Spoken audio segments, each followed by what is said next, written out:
코로나19 상황이 계속되고 있습니다. 어느 누구도 경험해보지 못한 상황과 현실, 그 상황과 현실이 우리에게 찾아왔습니다. 처음에 코로나19를 맞이했을 때에는 몇 달이면 괜찮겠지 라면서 우리의 스스로를 위로하긴 했습니다만 너무 장기화가 돼가고 있습니다. 코로나19 상황을 처음에 딱 막닥뜨렸을 때의 느낌은 뭐였었냐면 드디어 올 것이 왔구나 라는 생각이 들었어요. 벌써 이전부터 많은 생태학자와 신학자와 과학자들이 경고를 해왔죠. 굉장한 위기가 우리에게 다가오고 있다. 지금처럼 살아서는 안 된다. 마치 세례 요한, 광야에서 외치는 세례 요한의 소리, 그리고 광야에서 외치던 예수님의 소리와 비슷한 소리를 내었던 것 같습니다. 이전까지의 사람들은 그랬어요. 야, 설마 그런 날이 우리에게 오겠어? 그 북극곰 이야기겠지. 아니면은 저 남극에 사는 이야기겠지, 펭귄의 이야기겠지 생각을 했지만 어느 순간 훅하니 우리에게 다가와 버리고 말았고, 생태학자와 신학자와 과학자들만 말하던 굉장한 위기라고 하는 것이 이제는 모든 사람들이 말을 합니다. 저마다 이렇게 이야기합니다. 야, 정말 심각한 위기가 우리에게 다가왔구나. 어떤 이들은 이런 심각한 위기를 맞이하면서 이렇게 이야기합니다. 코로나19는 하나님께서 우리에게 주시는 심판이고 벌이다 라고 이야기하기도 합니다. 그러면서 이렇게 이야기하죠. 언제나 주님은 심판의 때에 역병을 주셨다. 그렇게 해석을 합니다. 또 어떤 분들은 이렇게 이야기합니다. 코로나19는 귀신의 장난이다. 사탄의 속임수다라고 말하는 사람들도 있습니다. 자, 과연 그럴까요? 이게 쉽게 단정 짓기는 굉장히 어려운 일입니다. 하지만 확실한 것은 사람으로 시작된 스스로의 벌인 것은 확신합니다. 하나님께로부터 온 벌인지는 잘 모르겠어요. 그리고 그건 모르겠지만 사람의 탐욕과 사람의 욕심으로부터 시작된 질병이 바로 코로나19가 아닐까라는 생각이 듭니다. 코로나19의 박테리아가 어디서 왔습니까? 동물로부터 온 거죠. 동물에게 있었던 박테리아는 사람에게 옮겨지지 않습니다. 원칙적으로는 옮겨지지 않습니다. 하지만 동물들이 살 땅을 잃고 사람들이 동물이 있는 자리까지 다 차지해 버리고 난 다음에 이 박테리아들도 자기들도 살아야겠으니까 동물 가운데 있었던 박테리아가 사람 가운데로 넘어온 거죠. 사람에게는 그 어떤 면역체계도 없던 거예요. 동물들에게는 있었죠. 하지만 사람 가운데는 없었죠. 그래서 이렇게 무섭게 느껴지는 것입니다. 자, 우리는 과연 코로나19 이전으로 돌아갈 수 있을까요? 글쎄요, 낙관하기에는 좀 너무 이른 것은 아닌가라는 생각이 들기도 합니다. 어쩌면 우리는 이전과는 완전히 다른 삶을 살아야 할지도 모른다라는 생각이 들기도 합니다. 아이들은 수업을 받을 때 마스크를 써야 되고, 얼마 전엔 이 에어컨이 코로나19 바이러스를 옮겼다. 그러니까는 아이들이 마스크를 했는데 학교에서 에어컨도 안 틀어준대요, 이제는. 그래서 더워서 얼굴이 이래도 오면 얼굴이 벌게져서 와요. 왜 그러니? 에어컨을 안 틀어줬어요. 그래서 원래 저 때는 에어컨도 없었지만 선풍기를 달았던 것 우등생 반에만 달아줬었어요, 제 때는. 그래서 에어컨이 우리 가운데 들어온 것도 얼마 되진 않지만 그래도 날은 더운데 마스크는 해야 되고, 아이들은 그런 상황 가운데서 수업을 받아야 하고, 사람과 사람이 만나는 것 두려워요. 그리고 사람이 사람을 혐오합니다. 그리고 그 혐오가 교회에 대한 혐오로 이렇게 이어지고 있는 것을 볼 때, 야, 참 어쩌면 교회도 이전과는 완전히 다른 목회, 이전과는 완전히 다른 신앙생활을 해야 되는 것이 아닌가라는 고민을 해보기도 합니다. 그래도 희망인 것은 뭐냐 하면 사람들은 늘 위기 가운데에서 자신을 돌아본다라고 하는 거죠. 평소에는 자신을 돌아보지 않습니다.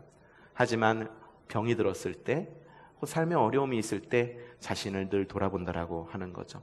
그리고 또한 위대한 인물과 위대한 변화는 언제나 인류의 역사상 위대한 인물과 위대한 변화는 큰 어려움 가운데 왔다라고 하는 거죠. 춘추 전국 시대, 중국의 춘추 전국 시대에 굉장한 사상가들이 등장을 했고요. 잔인했던 로마 통치 시기에 주님이 오셨습니다. 그리고 문명의 재앙이었던 2차 세계대전이 닥치자 위대한 작가들과 위대한 신학자들이 나타나서 이전과는 다른 신학과 작품들을 내놓기 시작했다라고 하는 거죠. 이스라엘 역사 가운데에서 가장 처절했던 시기가 있습니다. 이 시기는 예루살렘 성전과 예루살렘 성이 완전히 무너지고 포로로, 온 이스라엘 백성들이 포로로 잡혀갔던 시기입니다. 바로 그 시기, 가장 그 어려운 시기에 위대한 메시아 대예언이 등장을 합니다. 이사야 선지자는 이렇게 예언을 합니다. 그가 찔림은 우리의 허물 때문이요 그가 상함은 우리의 죄악 때문이라. 그가 징계를 받음으로 우리는 평화를 누리고 그가 채찍에 맞음으로 우리는 나음을 받았도다.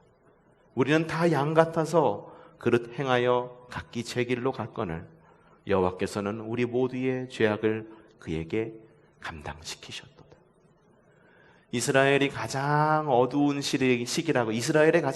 시기라고 여겨졌던 그 시기에 메시아에 대한 예언이 나왔다라고 하는 거죠.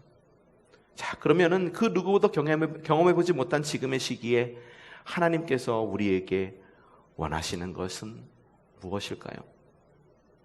코로나19의 상황 속에서 감히 주님의 뜻을 행하려 본다면 아마도 우리에게 원하시는 것은 그동안의 삶을 좀 돌아보라. 그리고 앞으로 너희가 어떻게 살 것인지 좀 가늠해보라 라고 하는 그런 삶의 모습을 주님께서 우리에게 원하시지 않을까 우리는 조심히 생각해 봅니다. 자, 오늘 말씀의 제목은 이겁니다. 생활 속 예배두기. 생활 속 거리두기를 넘는 삶의 방향을 찾는 시간이 되시기를 바랍니다. BC 6세기 하면 우리나라가 고조선 시대입니다.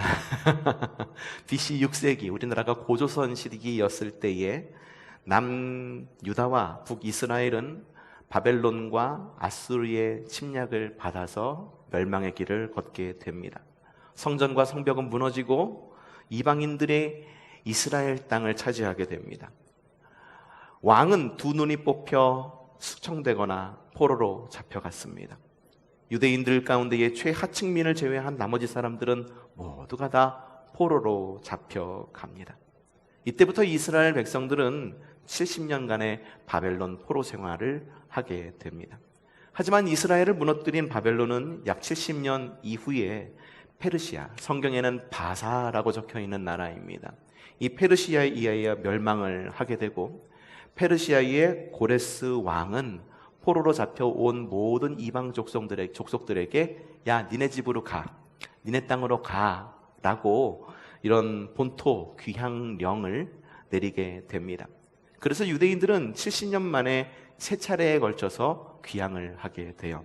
1차 포로 귀환은 수룹바벨과 함께 오게 됩니다. 수룹바벨, 어디서 많이 들어보셨죠? 이스라엘의 두 번째 성전의 이름이 바로 수룹바벨 성전입니다. 그 이유가 뭐냐 하면 1차 귀환 당시에 이 페르시아의 왕이 이렇게 배려를 해줘요. 니네 땅에 돌아가가지고 원래 있었던 성전도 짓고 그렇게 살아봐. 그래서 수룹바벨, 이 수룹바벨은요 그 오랜 그런 포로 생활 가운데에 살아남은 왕위 계승자예요.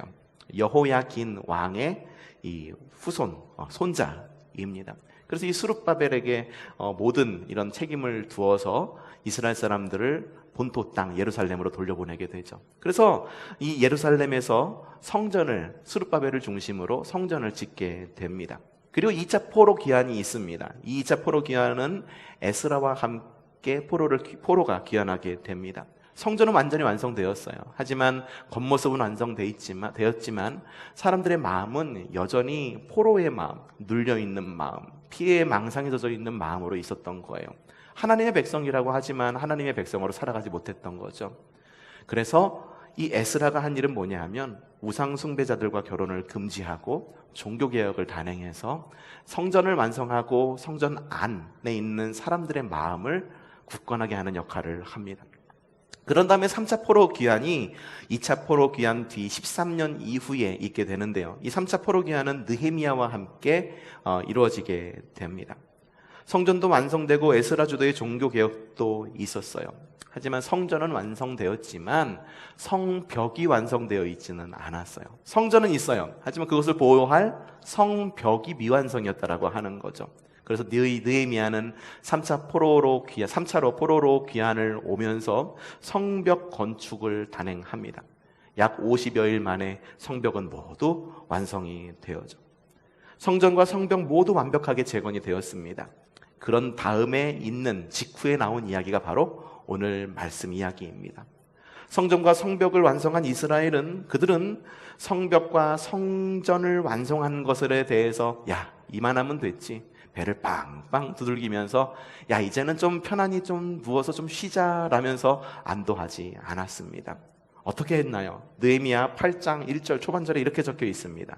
백성이 한꺼번에 수문 앞 광장에 모였다라고 이야기를 하고 있어요.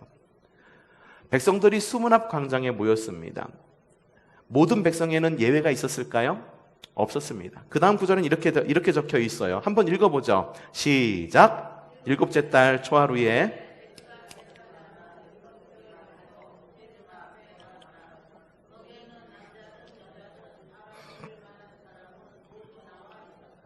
야, 맞아요. 예외가 없었어요. 남자든 여자든 알아들을 만한 모든 사람이 나왔습니다.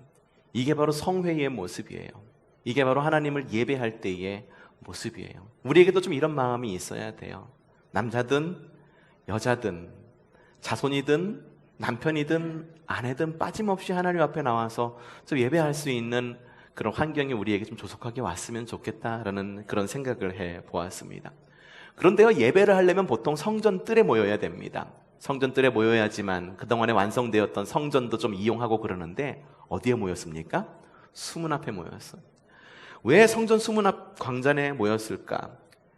이 스룹바벨 성전은 이스라엘 백성들이 포로로 잡혀와서 이 페르시아 왕의 은혜로 입어서 지은 그런 성전이기는 합니다만 예전에 지었던 1차 성전은 솔로몬 성전이라고 말하죠. 솔로몬이 지은 성전이라고 그래서 솔로몬 성전보다는 매우 크기가 작았어요. 그래서 이 스룹바벨 성전을 지을 때 이 이전 성전의 모습을 기억하고 있었던 원로들은 땅을 치면서 펑펑 울었어요. 하나님, 우리가 돌아오긴 했는데 하나님의 성전이 이 모양 이 꼴이라뇨. 이전에 있었던 솔로몬의 영광 다시 한번 누리게 해줄 수 없습니까? 땅을 치면서 울었어요. 그만큼 스룹바벨 성전의 규모는 굉장히 줄어 있었어요. 그래서 많은 백성들이 모여서 성전 안에 뜰에 모일 수가 없었던 거예요. 그래서 수문 앞 광장에 모여 있었습니다. 왜 모였을까요? 성경에 이렇게 적혀 있죠. 8장 1절 후반절. 자, 시작.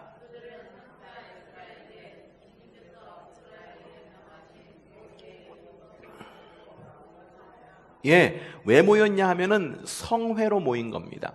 성회로 모인 거예요. 율법책을 가져와서 에스라에게 요청을 한 거죠. 에스라가 백성들을 모으라고 공표해서 사람들이 모인 건가요? 아닙니다. 정반대입니다. 백성들이 나와서 에스라에게 요청한 거예요. 에스라 선지자님, 에스라 학자님, 에스라 제사장님 나오셔서 우리를 위해서 주님 말씀을 좀 읽어주세요. 성전도 지었고 성벽도 완성되었으니 이제는 우리가 주님 말씀을 읽을 때가 아닙니까? 라면서 쿵쿵쿵쿵쿵쿵 거리면서 에스라 선지자를 부른 것이었어요. 여러분, 보통 예배와 성회는 어떻게 모입니까? 목사가 문자를 보내거나 아니면 언제 예배 있습니다 라고 공표했을 때 성도들이 나와서 예배하는 것이 보통 예배의 모습입니다. 보통 부흥회의 모습이에요. 근데 이때의 모습은 정반대인 거예요. 목사는 집에 들어가서 이렇게 편히 좀 저녁 시간이니까 좀 쉬자라고 그러는데 모든 성도들이 나와서 목사가 문을 막 두드리는 거예요. 두들기면서 목사님 우리를 위해서 좀 제발 좀 말씀 좀 정해주세요.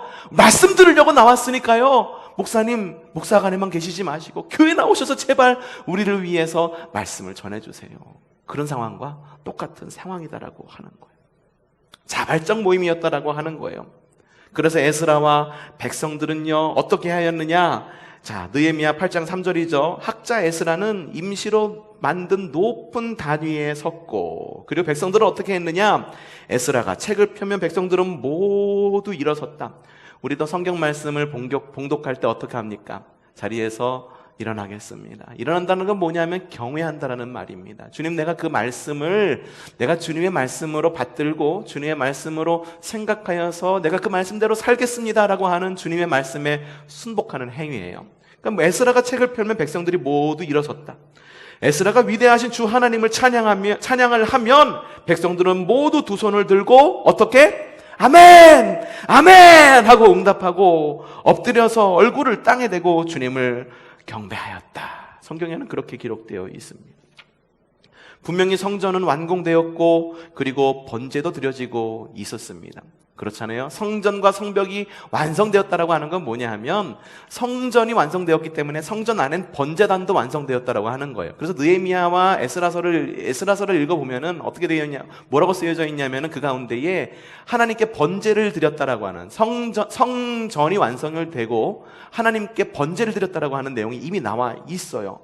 그런데 그럼에도 불구하고 백성은 말씀을 요구합니다. 이스라엘 백성들이 예배를 하는 전통적인 방법은 뭐였나요? 동물을 죽이고 피를 흘리고 각을 뜨고 태워서 드리는 예배의 방법이 이스라엘 백성들이 예배하는 방법이었어요.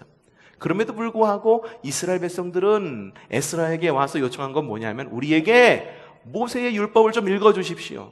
토라를 읽어주십시오 라고 요청을 한 겁니다. 왜 그랬을까? 여러분, 지동설이 뭐고 천동설이 뭔지 알고 계시죠? 자, 지동설이 뭘까요? 우선 지동설이란 태양을 중심으로 지구가 돈다라고 설명하는 것이 바로 지동설이에요. 천동설이 뭡니까? 지구를 중심으로 태양이 돈다라고 하는 것이 바로 천동설입니다. 여러분은 지동설을 믿습니까? 천동설을 믿습니까? 여러분은 지금은 모두가 다 교육받은 사람들이기 때문에 천동설이 옳지 않고 지동설이 옳다라고 하는 것을 알고 있어요. 이 지동설을 처음으로 말한 사람이 누굴까요? 갈릴레이라고 많이들 아시죠? 하지만 갈릴레이는 후대 사람이고 그 전에 누가 얘기했냐면은 코페르니쿠스라고 하는 사람이 먼저 이야기를 했어요. 그래서 천동설을 말하던 그 시대에 지동설을 이야기합니다. 이건 뭐냐면은 그 당시에는 신성모독이었었어요. 하나님께서 지으신 이 중요한 세계를 중심으로 하늘이 돌아가는 거지 어떻게 태양을 중심으로 지구가 돌아가냐라고 말하면서 사람들이 반대했습니다.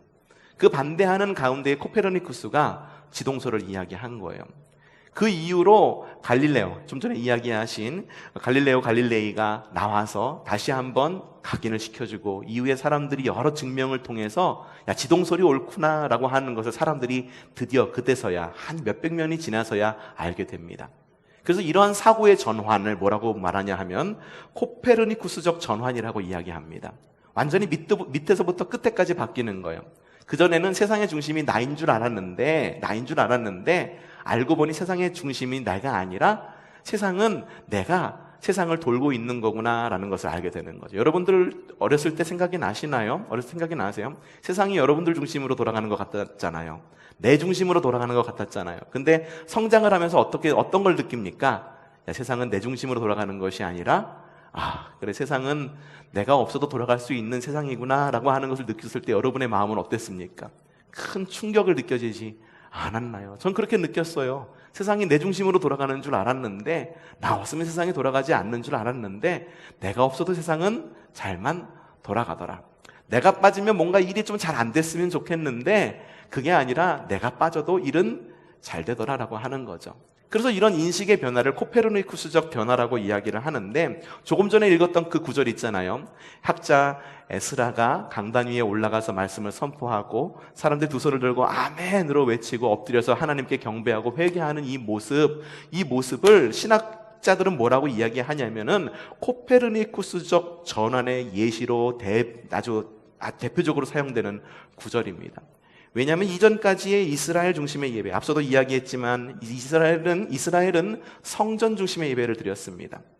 성전 제단에서 희생 제물을 죽이고 피 흘리고 쪼개어서 태우는 방식이었죠. 그런데요, 바벨론에 의해서 성전이 무너졌고 자신들은 포로로 잡혀가서 이방인의 땅에 머물게 됩니다. 성전은 어디에 있었습니까? 예루살렘에 있었죠. 근데 포로로 끌려간 그곳 바벨론은 성전이 있었을까요? 없었습니다. 없었어요. 그래서 그들은 바벨론 땅에서도 하나님을 예배할 수 있는 방법을 찾았을 거예요. 다니엘서를 읽어보면 다니엘은 자기가 예배할 방법을 아주 정확히 찾은 사람이에요. 다니엘은 그 당시 그 바벨론 왕 그리고 페르시아 왕에게 굉장히 인정을 받은 고위 관리직이었었어요. 그래서 그랬음에도 불구하고 그곳에 있는 바벨론의 신을 섬겼던 것이 아니라 어떻게 했습니까? 때마다 예루살렘 성전이 있는 방향으로 창을 열고 그곳 가운데서 예배했다라고 이야기를 하고 있어요. 굉장한 변화거든요. 그전까지 이스라엘은요, 예루살렘에 꼭 있어야 됐어요. 그래서 예배를 하려면 어디를 왔어야 됐냐 하면은 저 멀리서 어디까지? 예루살렘 성전까지 왔어야 되는 거예요. 근데 지금은 예배할 수 없으니까는 다니엘은 예배할 방법을 그 가운데에서 찾았던 거죠. 그럼 다니엘은 그랬다 칩시다. 다른 백성들은 어떻게 예배했을까요? 아마도 믿음의 선배들로부터 주님 말씀을 전해 들었을 것입니다.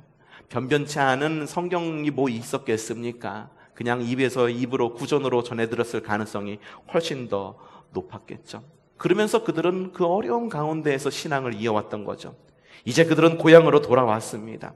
그랬기 때문에 에스라에게 요청하는 것은 뭐냐면, 학사 에스라님, 에스라 제사장님, 우리가 당신에게 요구하는 것은 그동안 우리의 조상들, 우리의 선배들로부터 구전되어서 들었던 그 말씀이 아니라 모세 율법 있잖아요. 그 토라, 우리에게 전해졌던 그 토라를 직접 읽어주세요. 그렇게 백성들이 요구하고 있었던 겁니다. 그 어려움의 시기에 그들에게 희망이 되었던 그 말씀, 그들이 포기하지 않고 지키고 전해온 그 말씀, 비록 성전은 무너졌지만 바벨론에서도 변하지 않았던 그 말씀, 그때 그 말씀을 다시 들려달라고 하는 것입니다. 에스라 학사님, 우리 그때 그 말씀 듣고 정말 큰 위로 받았잖아요. 이사야 선지자의 그 말씀, 우리에게 메시아가 올 것이라고 하는 그 말씀을 이제는 성경을 들어 우리에게 직접 읽어주세요. 그렇게 요청을 하고 있는 거예요. 저 이 말씀을 읽으면서 찬송가 하나가 좀 떠올랐어요. 주 예수 크신 사랑 늘 말해 주시오. 나 항상 듣던 말씀 또 들려주시오. 접해지 않는 천국 주 예수 계신 곳 나 밝히 알아듣게 또 들려주시오. 나 항상 듣던 말씀 나 항상 듣던 말씀 주 예수 크신 사랑 또 들려주시오.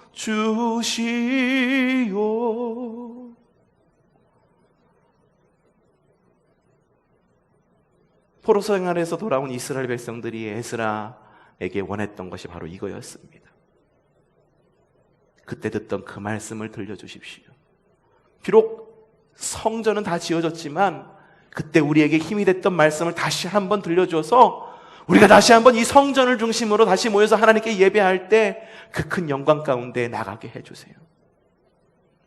이스라엘 백성들은 성전을 잃었다고 해서 바벨론 포로 생활에서 예배를 포기하지 않았습니다. 바벨론의 생활이라고 해서 말씀 듣기를 게을리하지 않았습니다. 또한 지금은 돌아와서 성전을 다시 다 지었다라고 그래서 그 생활에 안주하지도 않았습니다. 비록 이전 성전만 하지 못하여서 장소가 비좁아 성전 뜰 안에 모일 수는 없었지만 수문 앞 광장 앞에 모여 주님의 말씀을 뜨겁게 사모했던 것을 볼 수가 있습니다. 그런데 문제가 있었어요. 어떤 문제가 있었을까? 느헤미야 8장 8절에 이렇게 적혀 있습니다. 함께 읽어보죠. 하나님의 율법책이 낭독될 때에 그들이 통역을 하고 그 뜻을 밝혀 설명하여 주었으므로 백성은 그 내용을 잘 알아들을 수 있었다. 뭐라고 적혀 있습니까? 그들이 통역을 했다라고 이야기를 할 수 있어요. 왜 통역이 필요했을까요? 이스라엘 민족은요 70년 시간 동안 바벨론 포로 생활을 하였습니다. 이 70년이라고 하는 시간, 이스라엘 백성들은 450년 동안 노예 생활도 했는데 70년이라고 하면 짧지라고 생각을 하지만 이 70년이라고 하는 시간은 굉장히 오래된 시간입니다. 결코 짧지 않은 시간이에요.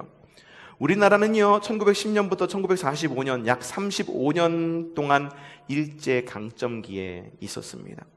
일본 제국주의에 의해서 말과 문화와 종교와 정치가 움직였었죠. 모든 면에서 큰 영향을 받고 있습니다. 지금까지도 그 영향력을 떨쳐버리지 못하고 있죠. 특히 언어 부분에 있어서 우리가 굉장히 많이 떨쳐버리지 못하고 있어요. 우리가 많이 쓰는 일본어 분빠이 뭔가요? 분배라는 말이죠. 나누자는 이야기. 벤또 뭐죠? 도시락. 바케스 뭔가요? 양동이. 시마이 뭔가요?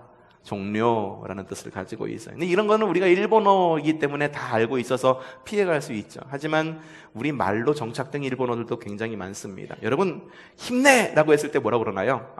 운동 경기 할 때 이렇게 우선 이렇게 올리면서 화이팅 이러잖아요. 일본어에서 기록된 말이에요.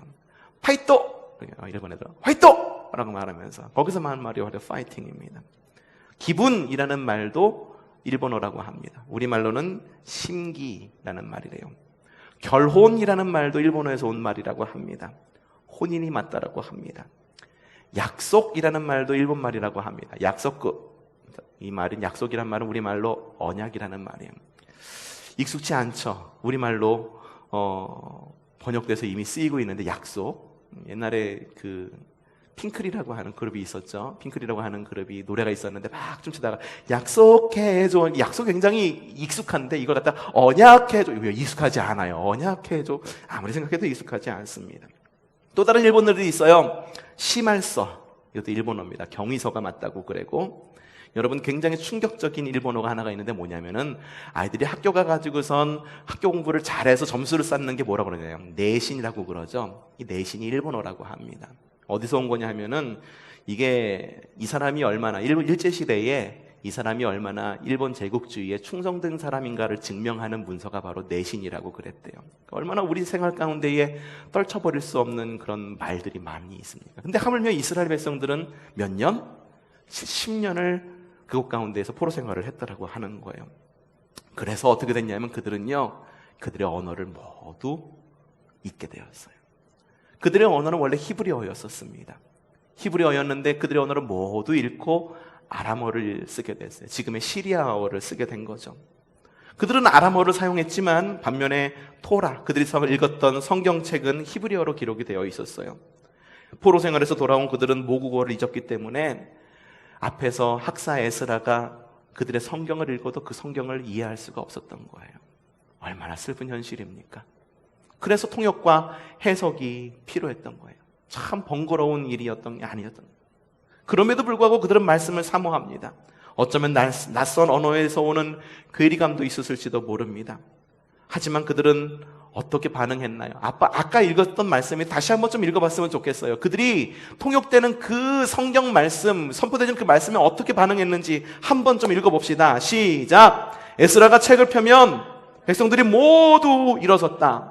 에스라가 위대하신 주 하나님을 찬양하면 백성들은 모두 두 손을 들고 아멘! 아멘! 이라고 응답하였고 엎드려서 얼굴을 땅에 대고 주님을 경배하니 그들은 비록 그들의 모국어는 잊어버렸을지는 모르지만 주님의 말씀은 결코 잊지 않았습니다. 그렇기 때문에 주님 말씀이 선포되었을 때 두 손을 높이 들고선 크게 아멘! 하면서 주님의 말씀을 들을 수 있었던 거고요. 주님 말씀이 선포되었을 때 땅 위에 납작 엎드려서 주님의 그 지대하고 위대하심 앞에 경배할 수밖에 없었더라고 하는 거예요. 언어의 장벽은 말씀을 향한 열망 앞에서 그리 높지 않았다라고 하는 거예요. 말씀을 사모하던 그 마음이 언어의 장벽보다 훨씬 더 높았다라고 하는 겁니다. 그들이 다시 쌓은 그 예루살렘 성벽보다 말씀을 사모하였던 그들의 열망이 훨씬 더 높았다라고 하였다라고 하는 거죠. 우리에게도 이러한 통역이 필요합니다. 어떤 통역이 필요할까요? 여러분 선포되어지는 말씀 여러분들 다 못 알아듣나요? 다 알아듣죠? 그러면 우리에게 더 필요한 통역이 뭔지 아십니까? 우리에게 필요한 통역은요, 말씀을 삶으로 통역하는 것을 필요하다라고 하는 거예요. 우리에게 필요한 거는요, 말씀을 못 알아듣기 때문에 필요한 통역이 아니라 말씀대로 삶을 살지 못하기 때문에 필요한 말씀에서 삶으로 이어지는 통역, 그것이 우리에게 필요하다라고 하는 거예요. 우리는 그런 삶을 살아가고 있어요. 이스라엘 백성들은요, 그 오랜 시간 동안 그들의 말을 잃었을지언정 주님의 말씀을 잊지 않고 통역을 통해서라도 주님 말씀에 은혜 받기를 원했다라고 하는 거예요. 그러니 우리가 해야 될 건 뭡니까? 말씀을 못 알아들어서 말씀대로 살지 못하는 것이 아니라고 한다면 말씀을 우리의 삶으로 통역하고 말씀을 우리의 삶으로 번역하여서 우리의 삶으로 말씀을 살아내는 것, 그것이 바로 우리에게 필요한 통역이 아닐까, 저는 그렇게 생각해 봅니다. 오늘 말씀 속에서 이스라엘 백성들은 분명 포로 생활을 마쳤고 고향 땅으로 돌아왔습니다. 고향 땅으로 돌아온 그들, 금이 환양하면 얼마나 좋겠습니까? 금이 환양 무슨 말인지 아시죠? 비단 옷을 입고 고향으로 돌아온다라고 하는 것이 금이 환양입니다. 근데 역사 가운데에는 꼭 금이 환양만 있었던 것은 아니에요. 우리나라에도 그런 천대받던 귀향의 모습이 있었었죠. 천대받던 환양도 있었죠. 이 환양녀라는 말, 여러분 굉장히 안 좋은 말로 쓰이는 말 가운데 하나죠. 이 환양녀라고 하는 말이 반환환, 시골향, 계집녀. 그러니까 시골로 돌아온 여인을 바로 환양녀라고 이야기합니다. 이 환양녀, 좀 또 심하게 이야기하면은 마지막 글자 니은까지 붙여서 막 이야기하기도 하잖아요. 근데 이게 뭔지 아십니까? 조선시대에 병자호란이 있었어요. 이 중국이 우리나라를 쳐들어온 거예요. 병자호란이 나가지고 전쟁이 막 일어난 거죠. 전쟁이 막 일어나서 남자들은 나가서 다 싸웠어요. 여성들은 어떻게 됐을까요? 다 끌려 중국으로, 다 끌려 청나라로 다 끌려갑니다. 다 끌려가가지고선 그곳 가운데에서 남성들의 놀이개가 되고, 그러니까 절개를 잃게 돼요. 모든 절개를 잃게 됩니다.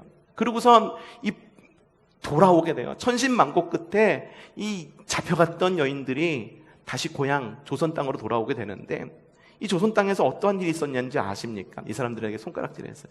절개도 지키지 못한 이 여자, 막 이러면 손가락질하면서 이야기해요. 그 가운데는 결혼한 여성들도 있었습니다. 결혼한 여성들 돌아왔어요. 그 남성들이 돌아왔어 이러면서 껴안으면서 환영했을까요? 아닙니다. 대부분의 남성들은 어떻게 했냐면은 이혼을 하기 위해서 왕에게 상소를 올립니다. 이 여인은 나와는 살 수 없어요. 잡혀가서 절개를 잃어버린 여인과 나는 살 수가 없어요. 왕이 허락을 했을까요? 허락하지 않았어요. 임진왜란 때 선조 왕, 굉장히 좀 아쉬운 왕이긴 하지만 선조도 이 임진왜란이 끝난 다음에 그런 상소가 올라오자 선조 왕도 허락하지 않았어요. 근데 이 병자호란이 끝난 다음에 왕에게 상소를 올리자 왕이 허락을 하지 않은 거죠. 그냥 살아. 얼마나 힘들었겠니? 라고 그러면서 남편들에게 그렇게 얘기했어요. 근데 남편들이 가만히 있었을까요? 가만히 있지 않았어요.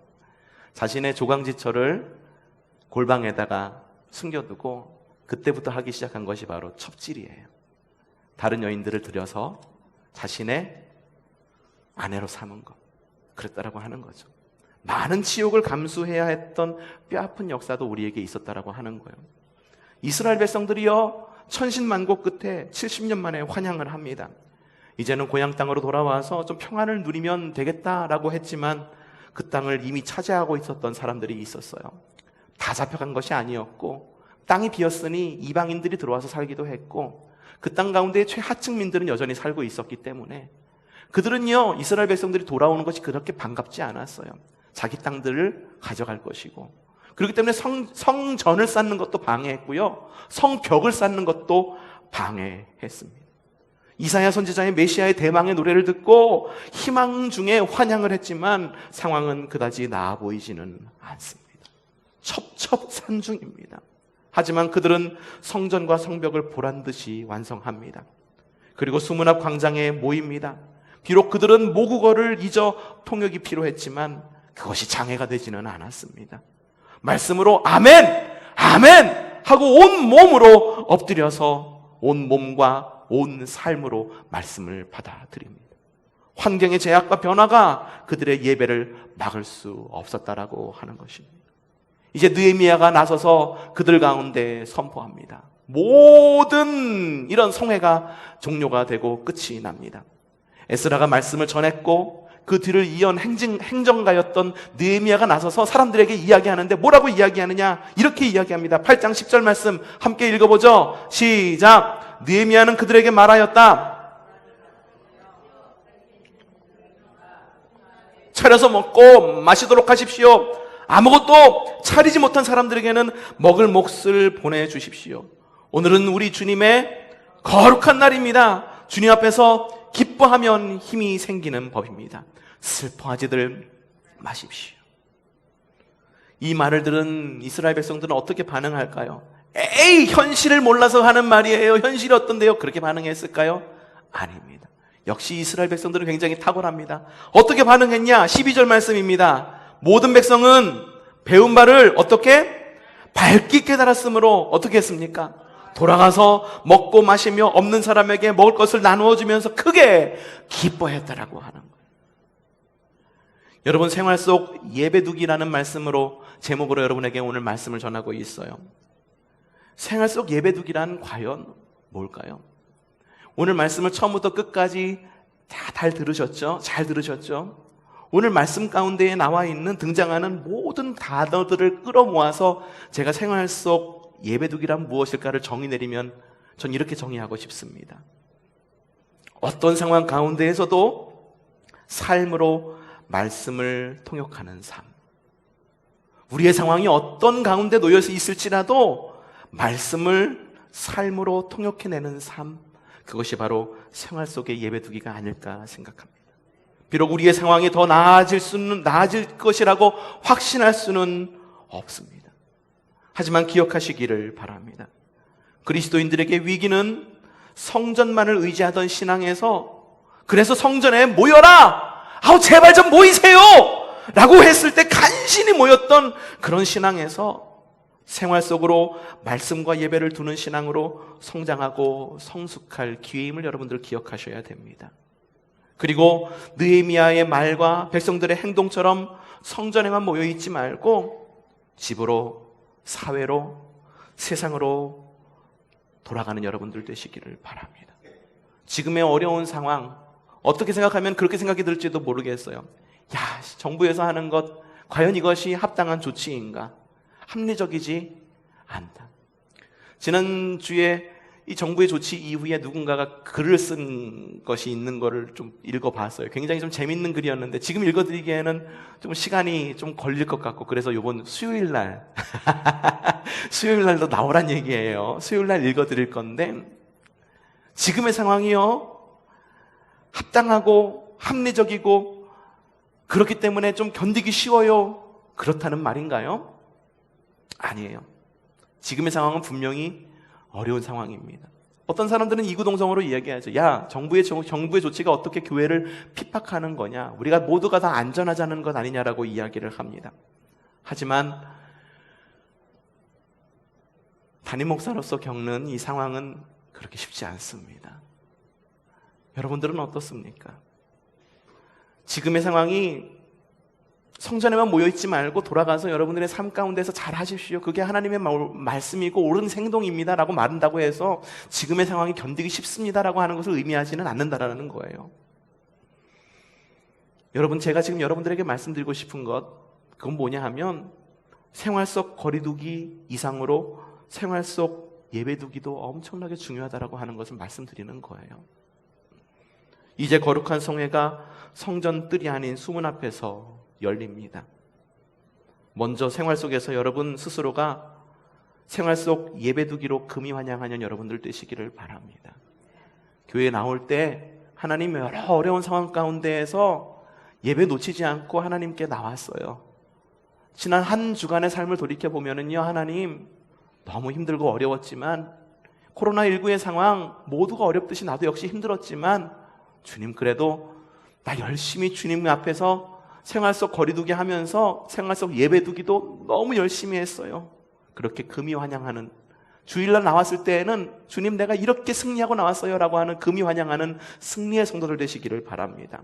그리고 한 가지 또 부탁드리고 싶은 것은 어쩌면 생활 속 거리두기로 인해서 생활 속 믿음, 생활 속 말씀, 생활 속 예배까지 거리를 두는 사람이 분명히 있다라고 하는 거예요. 생활 속 거리두기로 인해서, 그리고 그 거리두기가 너무 오래되어서 말씀의 통역이 필요한 분명히 사람들이 우리 주위에는 있을 거다라고 하는 것입니다.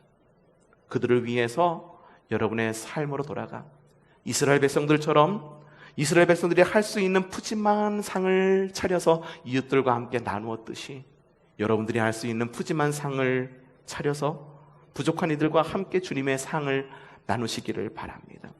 그리고 제약되어져 가는 상황과 환경 가운데에 슬퍼하거나 분노하지 않고 큰 기쁨으로, 주님께서 주시는 그 은혜로 큰 기쁨으로 세상의 빛과 세상의 소금이 되어서 세상이 능히 이기지 못하는 믿음의 성도들로 승리하시기를 바랍니다. 생활 속 거리두기 여러분들 잘하고 계십니까? 그러면 생활 속 예배두기에서도 승리할 수 있는 저와 여러분이 되기를 주님의 이름으로 축복합니다.